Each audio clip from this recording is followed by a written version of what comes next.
Today's topic is under the chapter Morphology of flowering plants. In the previous video, we have discussed two topics, root and stem.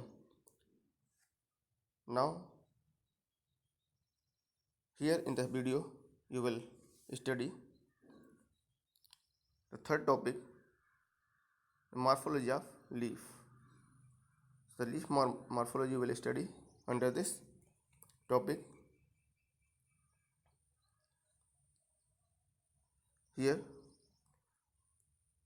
different parts of the plants are shown. So, the root and the stem and leaves, flowers, fruits, and inside the fruit seeds are there. So these are the different parts of the plant. Angiosperm plant means flowering plant, and so we will discuss here about the morphology of the leaf.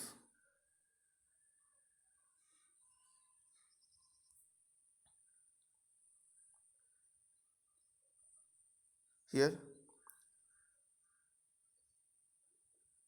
the morphology of the leaf.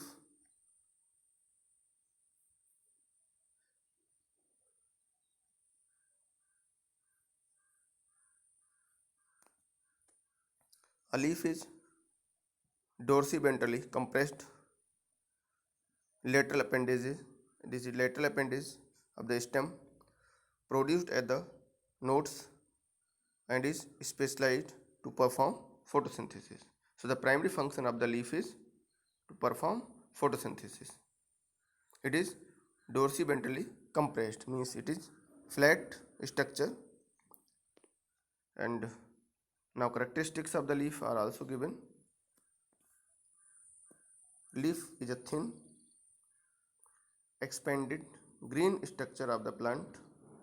The green color of the leaf is due to the presence of a pigment that is called chlorophyll. It is exogenous origin, means it is formed outside. It is borne on the stem at nodes. An axillary bud is often present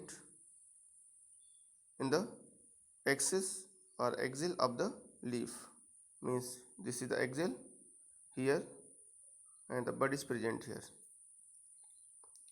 So these are some characteristics of the leaf.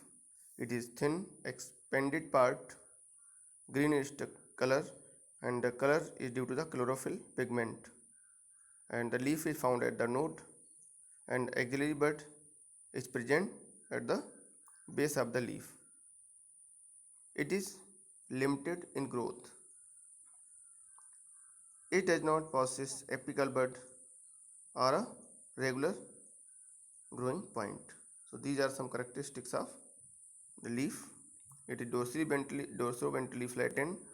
It is flat in structure, green in color, and color is due to the presence of chlorophyll. And the main function of the leaf is photosynthesis. This is a primary function of the leaf.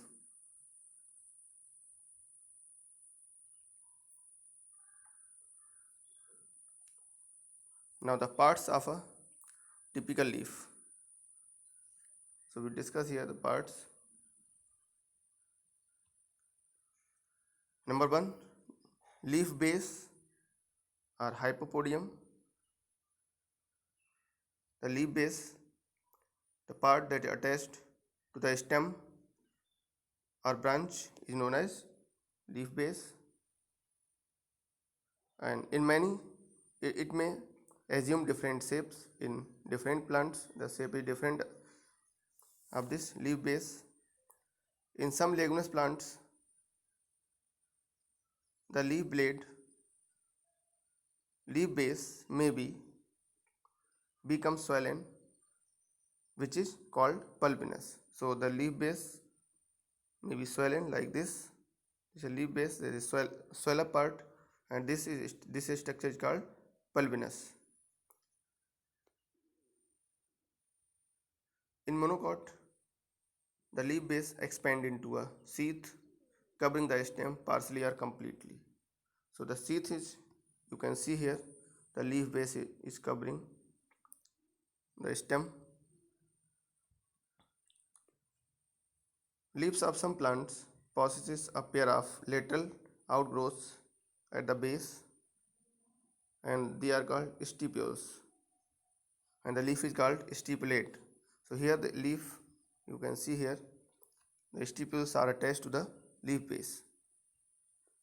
The leaves without stipules are called ex-stipulate, and those are having stipules, they are called stipulate leaves. And the function of these stipules are to protect the bud and also sometimes carry photosynthesis because they are green in color. See the pulvinous leaf, which is leaf base is swell up, and in monocot the leaf base may be the sheath like structure covering the stem, and somewhere the leaf base is also having one stipule structure which is green in color and can synthesize food. Photosynthesis can take place at the stipule.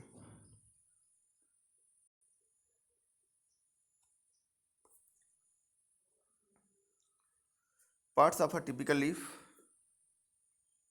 one is number one petiole or mesopodium, or number second petiole or mesopodium. Here you can see the petiole leaf base you have studied. Now the second is petiole, that is here, and it attached to the lamina to the leaf base, it attaches the leaf to the branch or stem.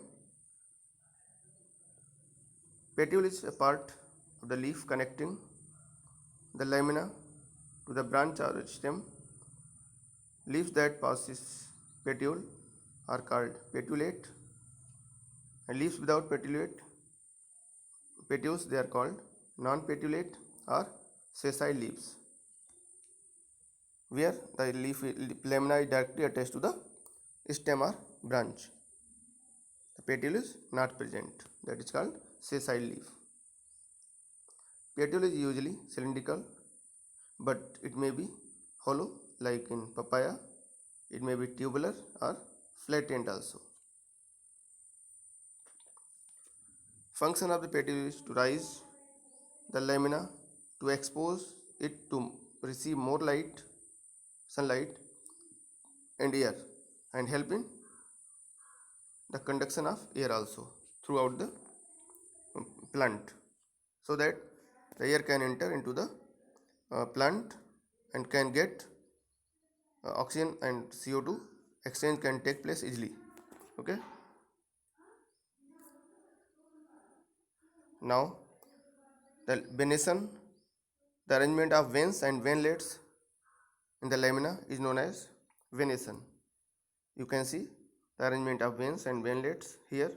This is a main vein and some venlets are there, and the arrangement of this is known as venation. So venations are there mainly two types: reticulate venation and parallel venation. The veins are in fact conducting strand of lamina. They conduct mineral, water and food throughout the leaf, and they are concerned with the conducting of water, mineral salts, food from the structural and form the structural framework of the lamina also. They provide structural framework also. They support the leaf also, and mainly the conducting part of the leaf.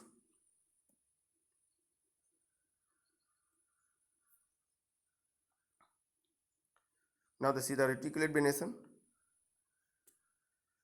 When the veins and venlets form a network, it is called reticulate venation. Here the midrib is centrally placed here, and vein and venlets are remain distributed laterally like this. It is found in dicot plants. So reticulate venation is found in dicot plant. and they may be on the basis of number of midrib or midveins. They are unicostate and multicostate. With a single midrib, like in mango, it is unicostate, and when with two or more prominent veins are there, you can see in this plant where 3 or 4 main veins are there, prominent veins are there, so this is multicostate leaf.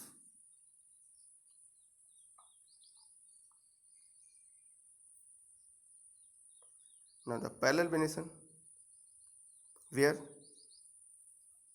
in this type of venation, when veins in lamina run almost parallel to the other vein. So see here, the veins are parallel to each other. It is found commonly in the monocotyledonous plant, means monocot. This structure is found in monocot, means parallel venation is found in monocot mainly, and it is of the following two types. Again, unicostate vein only, like here you can see the main vein is there and others are parallel to this others, and like banana and canna. And multicostate like grass, rice, bamboo, you can see here many veins are there. Those are running parallel to each other, so they may be unicostate, like you can see here, and multicostate, you can see here the structure. The parallel venation is mainly found in monocot plants. This is the characteristic of monocot plants. They are having parallel venation in their leaf.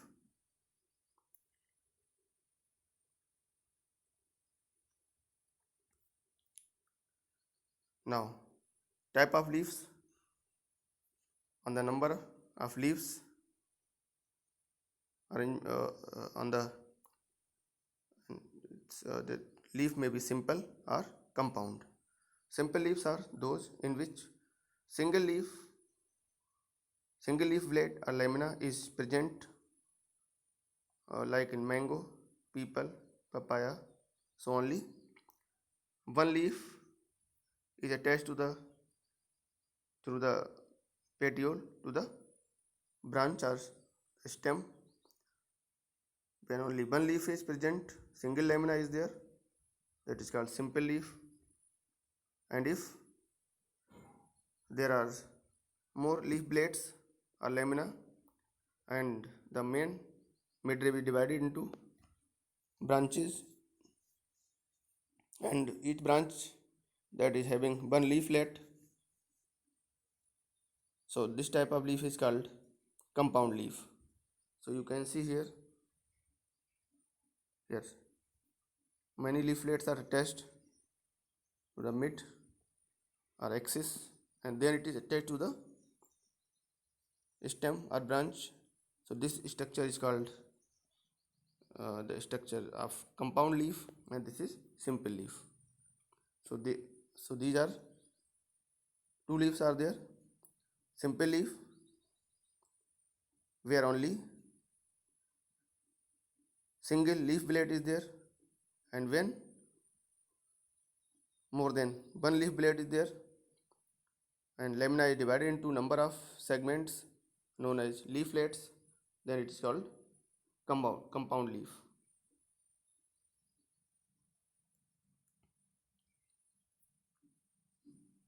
Here in compound leaf are two types. They may be pinnately compound and palmately compound. So compound leaf is divided into two parts: pinnately compound leaf and palmately compound leaf. So the pinnately compound leaf, you will see here, these structures are of pinnately compound leaves. In this type of leaf, the leaflets are present laterally on the common axis called rachis, which represent the midrib of the leaf. Like here, this is rachis which represents the midrib of the leaf. They are found in Gulmohar and Cassia. Examples are there. And these are of 4 types. There may be of 4 kinds, like uni, pinnate, bipinnate, tripinnate, or decompound. So see here, unipinnate structure, first one, bipinnate structure is second one, and tripinnate structure is third one. So you can see the difference between unipinnate means only one midrib and leaflets are attached, and here midrib again divided into two and then leaflets are attached. So this is bipinnate structure. And after that tripinnate means midrib again divided and this midrib is again divided, and then leaflets are attached to the midrib. So this is called tripinnate structure.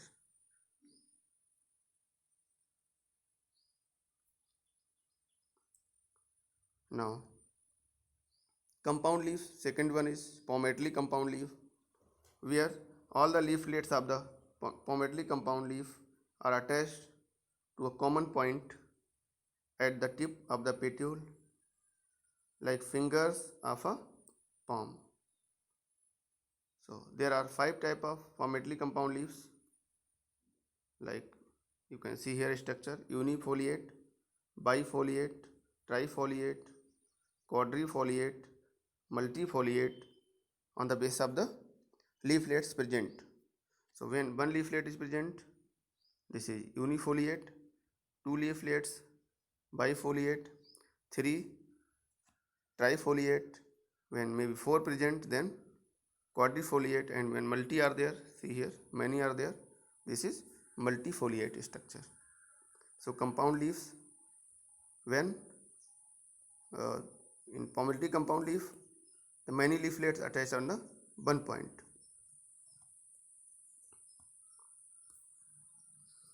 Now phyllotaxy. So the phyllotaxy is the arrangement of leaves on the stem and branches.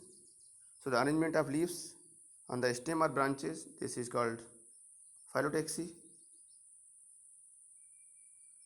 Here it is maybe alternate. In this type, single leaf arise at each node. See here, single leaf is arising at each node, and the leaves arise laterally on the stem or branch alternatively. This is found in sunflower, mango, China rose, mustard, etc. Then opposite phyllotaxy, where leaves are opposite to each other, where 2 leaves arise from each node in opposite direction. It is of 2 type: decussate, when one pair of leaf is placed at right angle to the next or lower pair of leaf. You can see here, this is a structure, this one, this is decussate structure, where the pair of leaves are opposite to each other, like in Calotropis, Ocimum, etc. And superposed, here all the pairs of leaves on the stem are arranged above one another. See here, this all are opposite to each other, found in jamun, guava, etc. Third one, fourth one is that is hull type. Third one, where more than 2 leaves arise from each node and form a hull around it. So see here, this structure is hull type, where the leaves are arising in groups. So this is phyllotaxy, the arrangement of leaves on the stem or branch.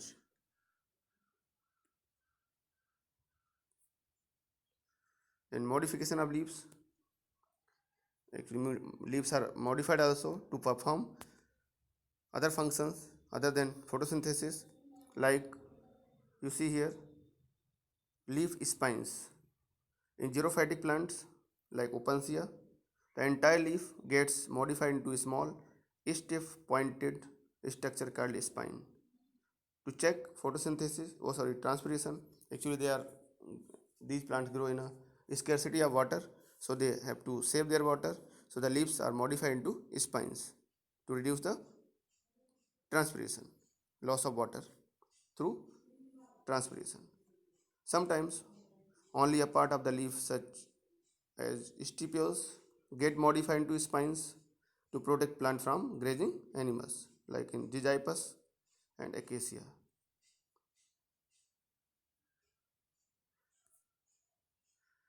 Other modifications you can see leaf tendrils in big plants. Leaf, entire leaf or some part of the leaf get modified, elongated and elongated into thin cylindrical part. They are called tendrils. So these tendrils help the plant to climb on a support. In wild pea, entire leaf is modified into tendril, but in sweet pea, the terminal leaflet is modified into tendril. In gloriosa, only the leaf apex is modified into tendril. So different parts of the leaf, they will be modified into tendrils. So these tendrils support the plant to climb up by taking support.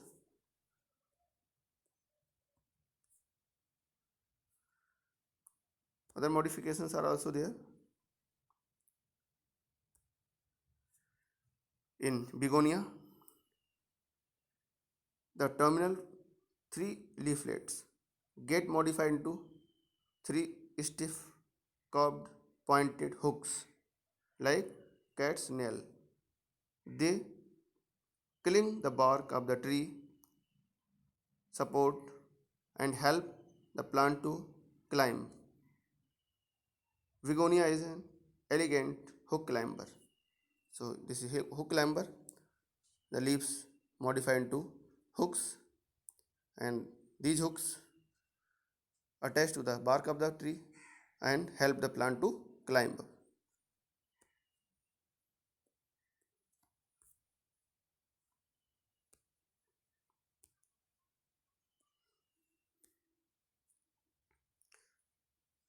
Now, phylloclade. In some plants, petiole become flat, green, leaf-like, and perform photosynthesis.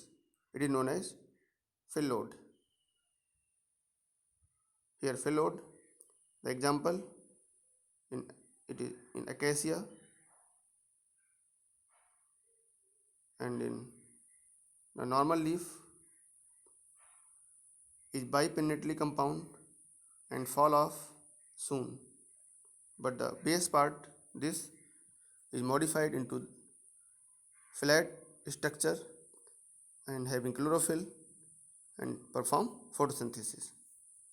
Petiole get modified into phyllodes. This is xerophytic adaptation and reduce transpiration also.